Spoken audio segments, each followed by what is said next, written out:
So without any prior musical experience, I'm going to teach you to write something like this.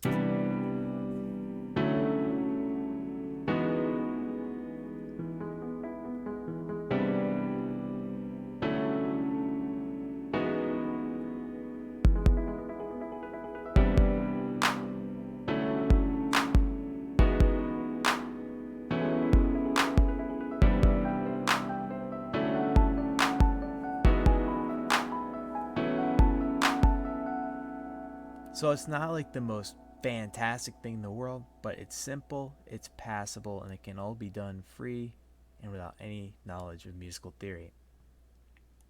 So to start, you're going to need what's called a DAW, or digital audio workstation, to make any type of sound. I am personally using Reaper. Reaper is actually a paid DAW, however, it has an extremely long trial period and is very worth it in my opinion. It's only $60 if you buy it. But there's also a lot of free DAWs. Just skip on things like, say, Audacity, as they do not have a MIDI sequencer or piano roll, which will be used to write this. So to start, you're going to want to go and load up your internet browser and go to native-instruments.com and go to the free section.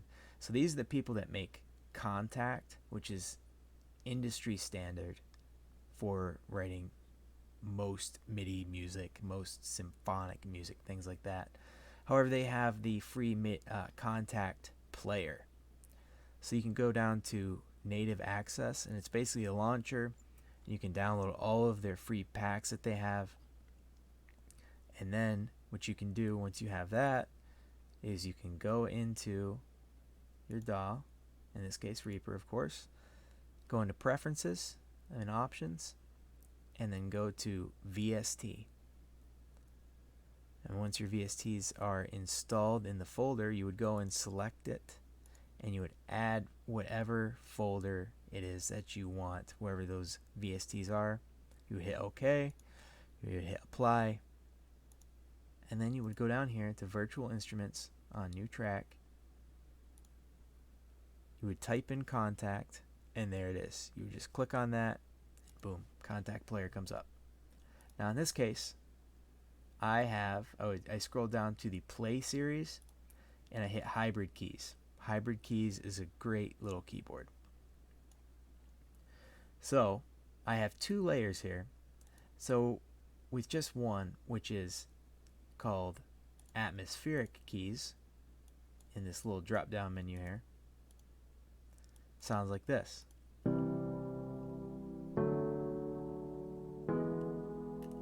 Doesn't sound bad on its own.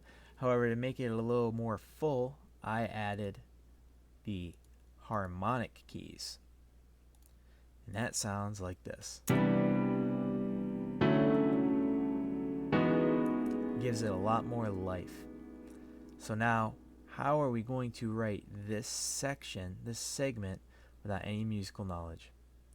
Well, the easiest way would be to go down here, where you go into our internet browser, and type in piano music scales, and you should be able to find a long list of sites that give you something like this.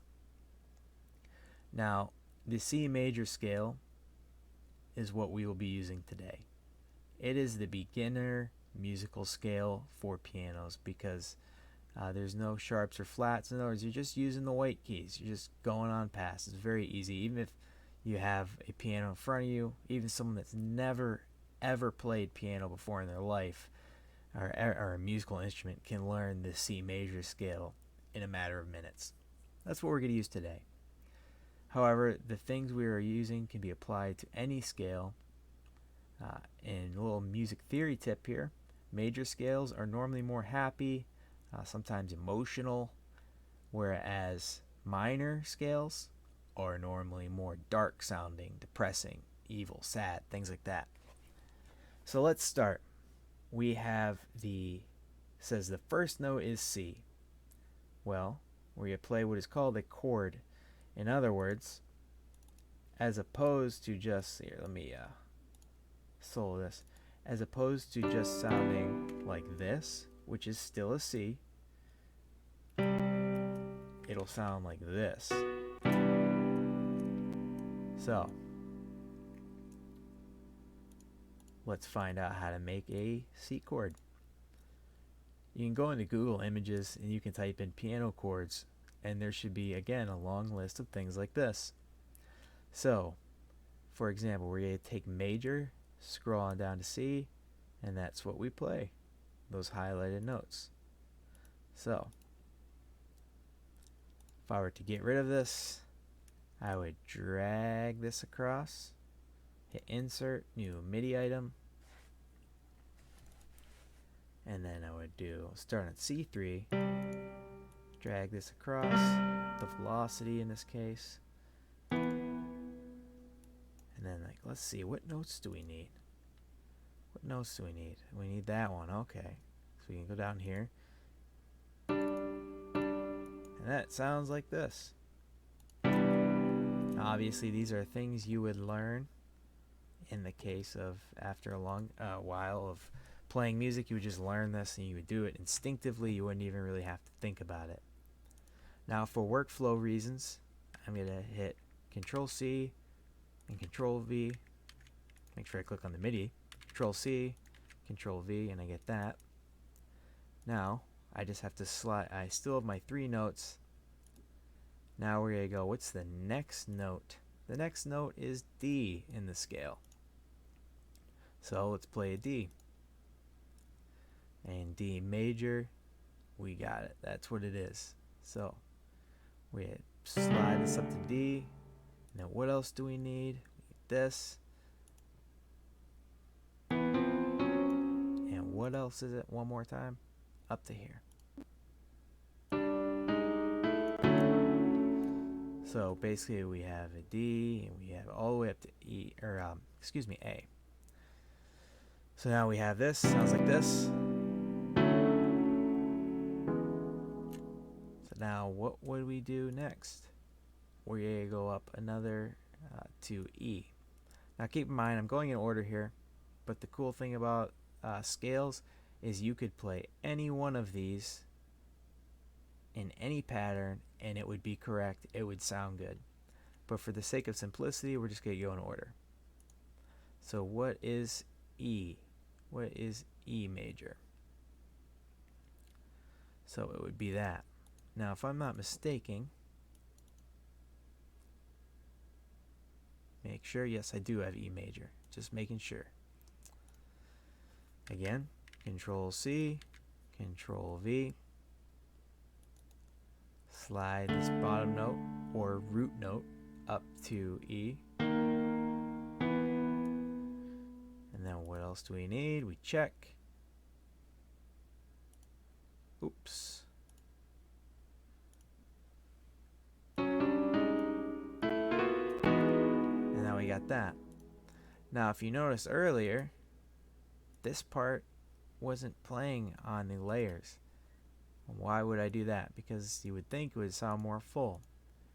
Now, truth is, when you're playing it and you're writing it, you hear this and you're like, oh man, that sounds so much more full. However, one of the great things that a lot of people enjoy about music is dynamics. So maybe they want it a little quieter, they want it a little lighter, and then it kicks back in. So now to write this part, what do?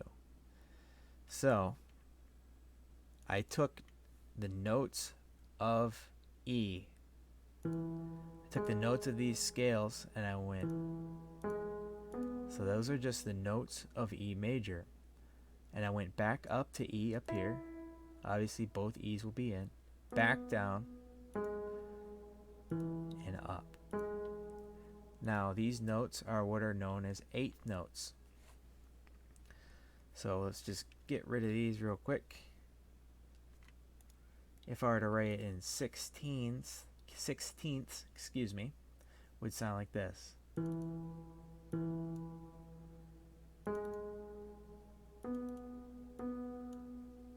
Scroll in here so I can see.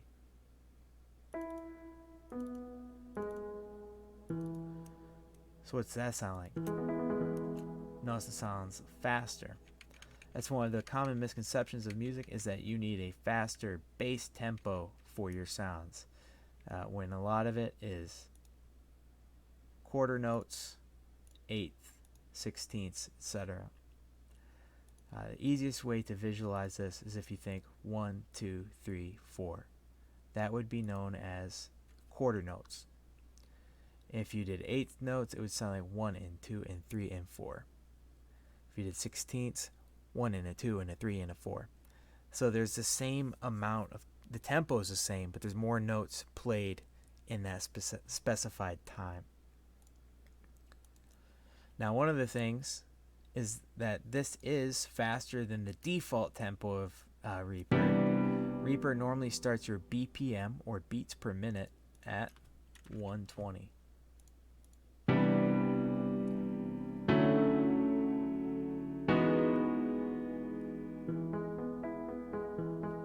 Which sounds alright, but in this particular song it sounds a little labored, so I upped it to 140.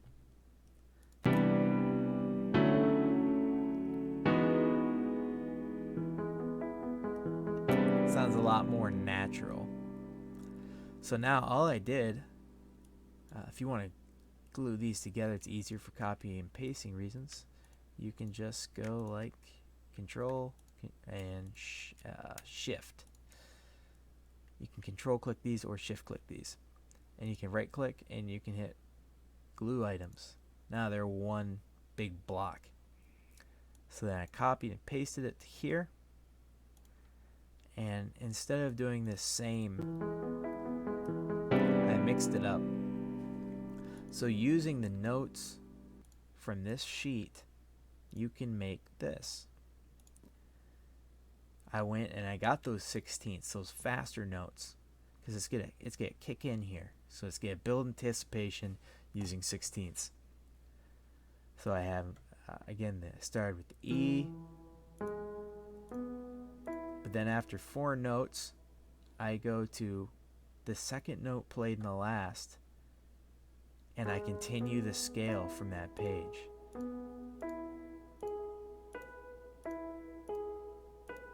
And I end up on the same note that I started with, which is an E. So it sounds like this.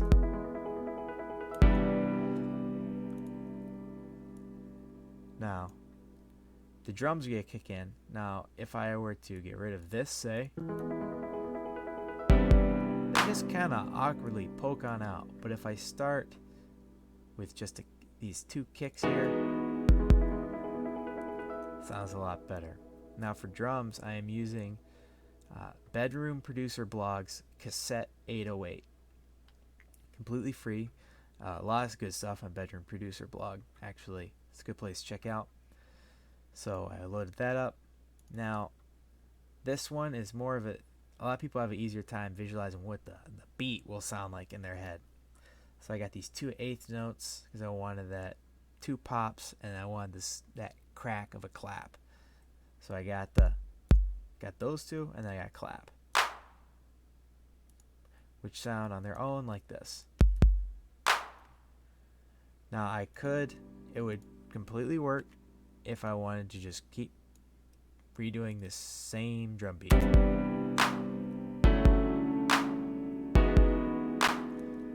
That works, but it also sounds very, very repetitive, very flat.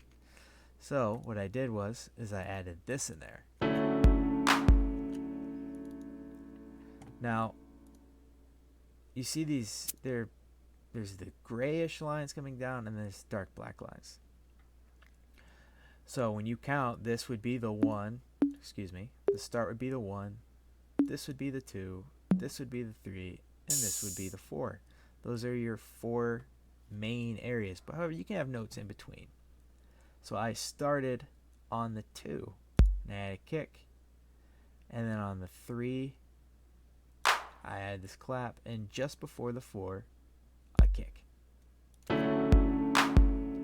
So it sounds like that, and then I copied this back over to here, and I copied this over to here.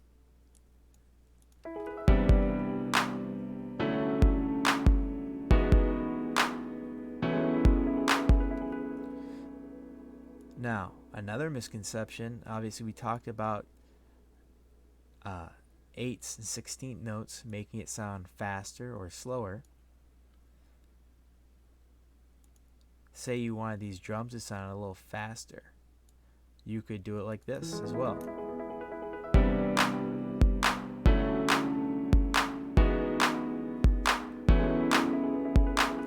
Notice it sounds less chill, it sounds more energetic, as to opposed to this. But maybe we want it to kick up just here, so we can get rid of these. Let's slide up that in there. Let's see what that sounds like.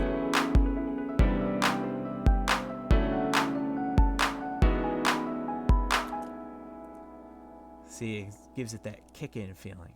However, you may have noticed we have more notes playing up here.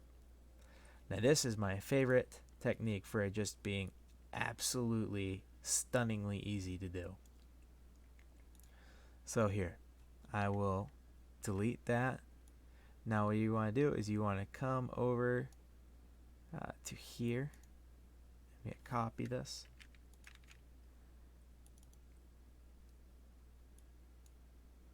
So now what I'm going to do is I'm going to take this and just literally hit each of these notes in that chord. Restart.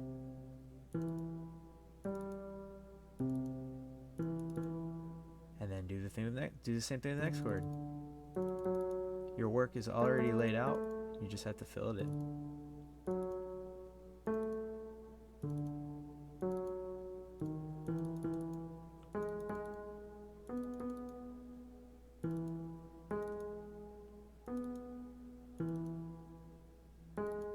They might have noticed, you're like, where did this chord come from? Now this is where I'm going to let you have a little freedom. Give you a little freedom to try something new. And just use the hot or cold method, basically. Does this note sound good? Obviously not. It most certainly does not sound good. We drag it down. Does this sound good? Sounds alright, but I want it a little different. I want this. So now we can do the same thing here.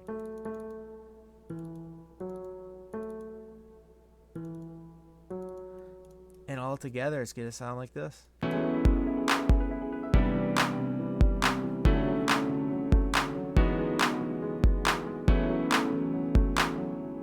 Now that sounds pretty good, but you know, it's lacking clarity to a certain extent. So let's drag this up to here.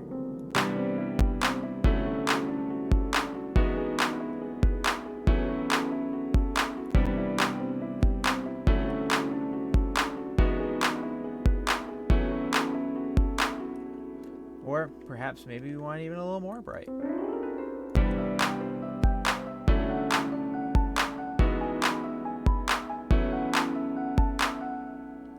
So there we go. Now we have an entire, it's not very long, it's a little under 30 seconds. However, you could loop this and it could be used for something.